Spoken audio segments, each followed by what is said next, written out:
Welcome to In Focus with Ejaz Haider. Our top story tonight is about the start of India's illegal exercise of its domicile laws in occupied and annexed Kashmir. We have discussed the issue before, but given its immense significance and the consequences of this exercise, it bears repeating. On 23rd June, Deputy Commissioner Baramulla issued the first such certificate to a girl, a resident of Sopore. To trick the world, the first recipient of the certificate is a resident Kashmiri. This is optics and false communication because the new domicile law has many provisions that are meant to deprive Kashmiris of their right over their own land while settling non-Kashmiris in the area. Further, the exercise is patently illegal because Kashmir is a disputed and occupied land, and India cannot exercise its constitutional writ over matters in Kashmir. But let's dive right into it with Mirza Sahib Beg, a Kashmiri georesidently residing at the University of Oxford and studying public policy. Mr. Beg, thank you so much. You and I discussed this earlier also in some detail, but as I said, this is something that bears repeating because the Lieutenant Governor Girish Chandra Murmu, this was exercise, launched on Monday, the e-application cum issuance of domicile certificates. So let's revisit this issue, starting with the fact that, as I mentioned in my opening, that this is in and of itself an illegal exercise because this is a disputed territory, the people are occupied, they haven't had the right to self-determination, and therefore India cannot do anything constitutionally to bring Kashmir under its writ. Let's begin with that. So just an update, since we last spoke on the show, last time we were discussing the threat of demographic change. What I'd like to inform your viewers about is that demographic change has already taken place. In fact, there's data that has been released as per the 2011 census of Jammu and Kashmir, which indicates that there are about 15 lakh to 17 lakh migrant laborers who are non-Kashmiri, who are present in Jammu and Kashmir, who meet this eligibility criteria of 15-year residence. As we discussed last time, there are three criteria. There's a 7-year study period, a 10-year service period, or a 15-year residence period. So there are already about 15 lakh non-Kashmiris who have met the criteria of just one eligibility mark. So 15 lakh people. So 15 lakh is basically 1.5 million, because we have viewers that do not understand what lakh means. So I thought, just a matter of clarification.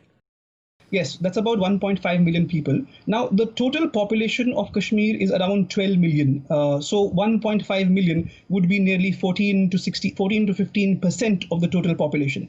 I'm just talking about one head right now. I'm not talking about the number of people who will qualify under central government employee quota, under residence quota for the number of people who have studied in Kashmir, their children. I'm not even counting all of that as of now. This is just the preliminary assessment of just one criteria. The second thing I'd like to discuss is, you mentioned in the beginning about this young girl who has just been given a domicile certificate. It's really interesting because you see the domicile certificate is meant, as of now, it is meant for employment opportunities. So a young girl, she's neither going to buy land nor going to get any employment at this age. So it really begs the question what the urgency was for this certificate to be given to her. But yes, you are absolutely right. It is optics, because they want to show that this is the beginning of a prosperous new era for Kashmir. You also mentioned about constitutional issues in the beginning statement that you made. I think it's really important to discuss over here the relationship, if we were to assess, one, on international law, two, even under the Indian constitution itself, how this action, it fails the test of both. Now, under international law, obviously, because this is a forced demographic change, it does violate many principles, many laws which India has ratified as well. So it does violate that portion, and even the instrument of accession in itself is contested heavily in Kashmir. But if we were to analyze, even under India's own legal system, you see there are two provisions which apply over here. One is Article 35A of India's own constitution. The second is Section 6 of the Constitution of Kashmir. Now, Article 35A basically retained and it reinforced that this power has been given to the people of Kashmir to decide who can be a permanent resident. Now, what is happening right now is that the government of India is taking that power to itself. They will decide now who can be Kashmiri. Is a Kashmiri going to be Kashmiri is going to be decided by the government of India. Is an Indian who has met the criteria of living for a certain period in Kashmir, is he now or she going to be Kashmiri, is going to be decided by the government of India. Now, the question, the thing that your viewers need to understand is that the constitution of Jammu and Kashmir was never set up under a sanction of the Indian government, nor has it been set up by an authority under the Indian constitution. What that means in simpler language is that even if Article 35A under the Indian constitution were to be abrogated, were to be amended, Section 6 of Jammu and Kashmir's constitution still stands because there is no provision under which India can abrogate the entire constitution of Jammu and Kashmir. Second thing is, the question that would arise in a jurist's mind is that if Article 35A already covers the same position which is covered under Section 6, which is that the Jammu and Kashmir will itself decide who is a permanent resident. Since this is covered in both, the question arises, why are there two articles or two provisions covering the same thing? The answer to that is that Article 35A in India's constitution was meant to bind India's legal machinery from interference in a right which the Constitution of Kashmir has retained for the state itself. So Article 35A was meant to stop Indian interference. Further, one important thing to understand is that Section 6 forms a part of the most essential features of the Constitution of Jammu and Kashmir because it defines who is eligible to be a part of the state itself. Now, in this sense, it can arguably qualify as a basic feature of the Constitution. So the basic structure doctrine, basic feature doctrine, it's a principle in jurisprudence which argues that there are certain features of constitutions that cannot be destroyed. Because tomorrow, if you have a government that comes and says that we don't want to be a democracy anymore, we want to be a monarchy, or we don't want certain things in the constitution, we don't want to call ourselves secular or a republic, or we don't want to have votes, an electoral system of governance. So there are certain features which cannot be destroyed. You can amend certain things. And even India's own Supreme Court has multiple authorities on this area. So the nuanced argument that I'm trying to make is that the definition of who can be a citizen of your state, it's an essential feature, it's a basic feature of your constitution.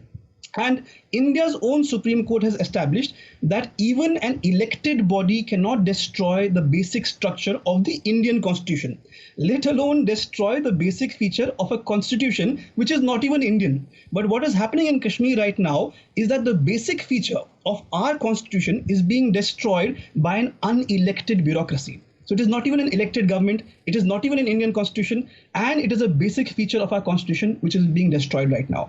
So this, in a sense, is an update on what we had discussed last time. Absolutely, and a brilliant position, Mr. Beg. But here's my thought as a lay person, but someone who obviously is interested in law from an interstate, relations perspective. Since the essential issue here is India's illegal occupation and now illegal annexation of Kashmir, so while in terms of legal arguments, which you just brilliantly posited, one can perhaps take the internal track to the Indian Supreme Court, I would humbly submit that it's important to retain sight of the fact that this entire exercise of Kashmir being with India in and of itself is illegal to begin with. Well, that's why I pointed out before I began that the instrument of accession in itself is a contested document. If you were to, not just right now, even in 1947 itself, there is a British legal scholar who was present in the British Foreign Office at that time. His name is Fitzmaurice. He had given a legal opinion saying that, challenging the validity of the instrument of accession. Even today, there is significant challenge to it. That did the Maharaja have the legal authority to bind a people against their will? Even if it is legal, do the people of Kashmir not get to decide the future that they choose for themselves? So, of course, there are tremendous questions to be asked, and a demographic change will completely frustrate those questions, because once a demographic change has been engineered, the people will vote differently. And again, the question of who is defined as the people in itself is very intrinsic over here. So if you change the definition, if today it's only Kashmiris, it's only people who have state subject certificates, but now the state subject certificate it's a meaningless document. It is just going to be used for evidentiary purpose to prove that you're a domicile. So it's a circular exercise which is being conducted. So the accession in itself is a contested thing. Kashmir in itself is a disputed territory. I would argue over here that yes, it is causing a tremendous change to the future of Kashmir. It is going to be an irreversible change on deciding that future. And that is precisely what the Indian government wants. They want to engineer chaos. They want to engineer confusion, because once people come in, non-Kashmiris come in to settle into Kashmir, how will you get them out? Are we envisaging a future of bloodshed and war against those people now? Because it pushes us into a different legal debate as to the rights of those settlers also. Say 20 years down the line, 30 years, 50 years down the line, those settlers will have children in Kashmir. They will be a part of the economic structure there. They'll be a part of the social structure there. How do you push them out of that structure then?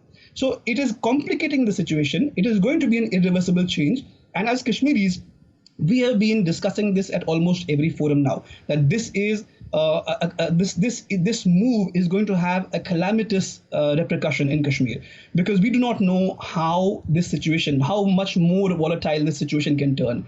Are those people who come into Kashmir, are they going to be armed by the Indian government? One example I can give you of this, I'm not making a statement, an alarmist statement over here. This is based on fact. Just in the last 1 month, after a sarpanch, a non-Muslim, a Hindu sarpanch had been killed in Kashmir, there were calls from Indian media as well as leading Indian personalities who really influence Indian politics. They made open calls of arming the non-Muslim population, giving them arms. So just to be clear over here, they're talking about giving civilians arms in Kashmir, non-Muslim population of Kashmir. So what are they trying to engineer? This is like the Israelis, armed Israeli settlers. Let me ask you, since I talked about the Israeli settlers, I see there are these areas of convergence or similarities, if you will, between what's happening in occupied Kashmir and what the Israelis have done with the Palestinian land. In which case, I would also want you to, apprise our viewers of what the relevant laws are, international law, covenants or treaties or provisions which are being violated by this Indian move.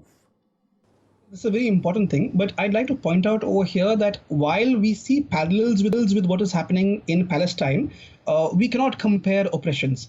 What is happening in Palestine has to be assessed in its own plane. What's happening in Kashmir has to be assessed in its own plane. Coming specifically to your question on the parallels, well, first of all, what the Israeli government has done is that the